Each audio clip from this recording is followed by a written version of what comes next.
تو خیر، لیکن اتنی بات ضرور ہے کہ جو چاہے اسلامک بینک ہو چاہے سودی بینک ہو، پیسہ بچانے کے لیے بینکوں میں پیسہ رکھنا حماقت کی اعلی مثال.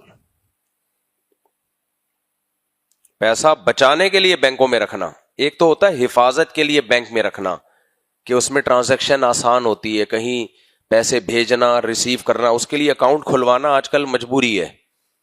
تنخواہیں بھی جو آتی ہیں آج کل بینکوں میں ہی آتی ہیں، ریلائبل جتنے بھی ادارے ہیں ان میں ٹیکس کٹتا ہے، اس کے لیے اکاؤنٹ کھولنا ٹھیک ہے. لیکن اگر میرے بھائی اس نیت سے اکاؤنٹ کھولتے ہو یا اس میں پیسہ چھوڑتے ہو کہ سیونگ اکاؤنٹ ہے، کل پیسہ اس میں بڑھ جائے گا،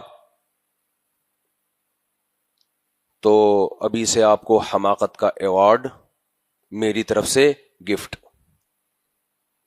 سمجھ رہے ہو؟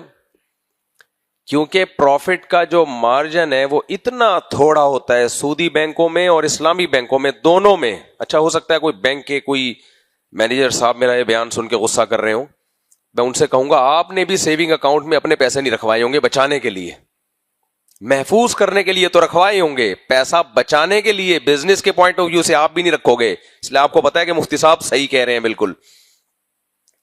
سمجھ رہے ہو کہ نہیں سمجھ رہے؟ پروفٹ اتنا تھوڑا ملتا ہے،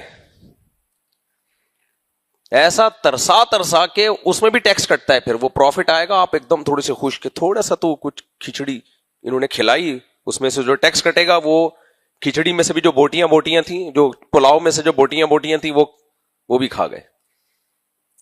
سمجھتے ہو کہ نہیں سمجھتے؟ تو اس لیے پیسہ سیو کرنے کے لیے تو اکاؤنٹ کھلوائے جائیں تاکہ اس میں ٹرانزیکشن آسان ہو. کہیں بیرون ملک سفر کرنا ہوتا ہے تو بینک اسٹیٹمنٹ دیکھی جاتی ہے. ان سب چیزوں کے لیے ویل ڈن، بہترین. پیسہ کمانے کے لیے اگر آپ نے سیونگ اکاؤنٹ کھولا ہے، چاہے اسلامی ہو چاہے سودی ہو، تو اگر آپ کے کوئی رشتہ آئے نا، کوئی لڑکی آپ کے داماد آئے رشتہ لینے کے لیے، بننے والا داماد، تو اس سے پوچھ لیا کریں کہ تم نے بینک میں پیسے کیوں رکھوائے. اگر وہ جواب میں کہتے ہیں اس لیے رکھوائے تو میں پیسہ کماؤں گا، تو رشتے کا انکار کر دیا کریں. یہ بے وقوف آدمی آپ کے بچی کے مستقبل کو بھی تباہ کرے گا. اتنی بے وقوف والے کام کر رہا ہے، اس کا مطلب یہ بندہ ٹھیک نہیں ہے. بس سوچنے کے لیے کھوپڑی بولو نہیں ہے.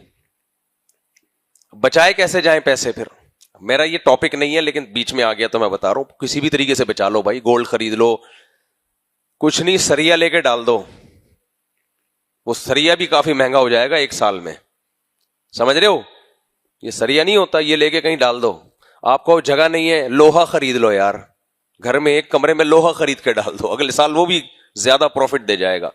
بوسی ٹکڑے خرید لو یار، ایک سال کے بعد وہ بھی پروفٹ دے کے جائیں گے. نہیں آئی سمجھ میں؟ بھوسی ٹکڑے خرید لو.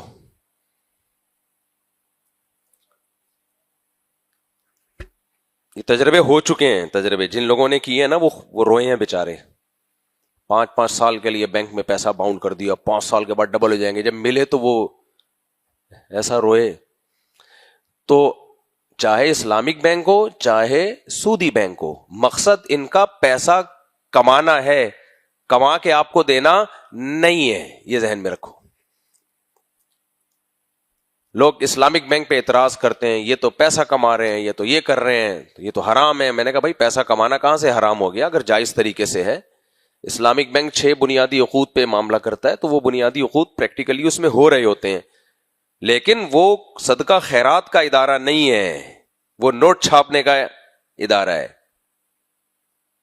جیسے جو ملٹی نیشنل کمپنیاں آپ کو جو چیزیں بیچتی ہیں، خوراک وراک بیچتی ہیں، ہم بتاتے ہیں ملٹی نیشنل کمپنیوں میں اگر کوئی کمپنی پیکنگ کی چیزیں بیچ رہی ہے، کھانے پینے کی پیکنگ کی چیزیں، دودھ پیکنگ کا اور جتنی چیزیں پیکنگ کی، تو پیکنگ کی چیزیں ساری دنیا کے ڈاکٹر منع کر رہے ہیں مت کھاؤ. کہہ رہے ہیں کہ نہیں کہہ رہے؟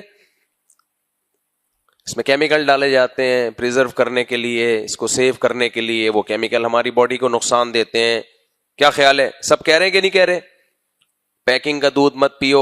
آپ کہو یہ مفتی صاحب کیا باتیں لے کے بیٹھ گئے؟ بھائی یہ میں شریعت ہی کو ایکسپلین کر رہا ہوں اپنی مثالوں کے ذریعے. لیکن کیا اس کی وجہ سے ان کمپنیوں کے کاروبار کو کوئی حرام کہتا ہے؟ بولو نہیں، کوئی بھی حرام نہیں کہتا. پیکنگ کا دودھ بیچنا جائز، پیکنگ کی کریم بیچنا. ایک ملائی وہ ہوتی ہے جو ہم صبح صبح دودھ سے نکال کے کھاتے ہیں، کبھی چوری بھی کرتے ہیں، گھر سے چوری ہو رہی ہے، کبھی بتا کے بھی لے لیتے ہیں ملائی. یہ ایک بلائی ہے. ایک ملائی ہے ڈبہ پیک آ رہی ہے. صحت کے لیے کون سی اچھی ہے، ڈبہ پیک یا چوری والی؟ جو میں چوری کرتا ہوں وہ والی زیادہ اچھی ہے. یہ جو ڈبہ پیک بلائی ہے، اس کو تو پتہ نہیں بلائی ہے بھی کہ نہیں ہے، کیا نکالا جا رہا ہے. ہوگی کوئی اچھی چیز ہی ہوگی، لیکن میں نے بڑے بڑے ڈاکٹروں سے سنا ہے جو صحیح ریسرچ کر کے انہوں نے کہا ہے پیکنگ کی تمام چیزیں پہلی فرصت میں چھوڑ دینی. دودھ کھلا استعمال کرو. اس کے خلاف، اس دودھ کے خلاف اتنا پروپیگنڈا کمپنیوں نے کیا ہے. جراثیم والا دودھ ہے، بیکٹیریا ہوتے ہیں، ڈبے کا دودھ پیو. ڈبے کے دودھ کو بیکٹیریا لفٹ کرانے کے لیے تیار نہیں ہے. اب جراثیم بھی وہیں آتے ہیں جہاں انہیں کچھ نظر آتا ہے. اس ڈبے کو، دودھ کو کھول کے رکھ دو، خراب ہی نہیں ہوتا. تبھی میں لوگوں سے کہتا ہوں جس دودھ کو جراثیم بیکٹیریا لفٹ نہیں کرا رہا، اس دودھ کو آپ ڈبل قیمت پہ خرید کے پی رہے ہو. نہیں آ رہی سمجھ میں؟ او بھائی، بیکٹیریا بھی جہاں پروٹین ہوگا صحیح نیچرل فارم میں، وہاں بیکٹیریا کیوں نہیں آئے گا؟ بلکہ آپ تجربہ کرو اپنے گھر میں، دودھ کی کھلے دودھ ہو نا، اس میں پیکنگ کا دودھ ڈال دو. کیمیکل نہیں ڈالو جو کیمیکل پیکنگ کے دودھ میں ہے، بلکہ دودھ ڈال دو، تو بھی آپ کا یہ دودھ خراب نہیں ہوگا. تو دودھ جو خراب نہیں ہو رہا یہ کیمیکل ہے ایک، جس کی وجہ سے دودھ میں وہ کیمیکل ملایا جاتا ہے، جس کی وجہ سے دودھ خراب نہیں ہوتا. پی لو آپ، میں منع نہیں کر رہا، حرام نہیں قرار دے رہا، لیکن بھائی جب تک کھلا دودھ مل رہا ہے اس میں گوالا کیا ملا دے گا؟ پانی ملا دے گا نا زیادہ سے زیادہ. تو کیا ہو گیا؟ پانی ملا دیا. شکر کرو پانی مل گیا تمہیں اس بہانے. جائز نہیں ہے پانی ملانا، اس میں ایک مثال دے رہا ہوں. اس لیے آرگینک چیزوں پہ رہو. میرا ٹاپک نہیں ہے، تھوڑا سا کھسک رہا ہوں میں ٹاپک سے. پہلے زمانے میں 99 سال لوگ زندہ رہا کرتے تھے، 100 سال. 110 سال کے بزرگ تو ہمارے محلے کے نمازی تھے. وہ بھی انتقال بیماری سے نہیں ہوا، گر کے کولے کی ہڈی ٹوٹی، اس سے انتقال ہوا ہے. ورنہ ان کا پروگرام دنیا سے جانے کا بولو نہیں تھا. کیا وہ ڈبے کی چیزیں استعمال کر کے 110 سال تک پہنچے ہیں؟ یہی جراثیم والا کھلا دودھ پیا انہوں نے.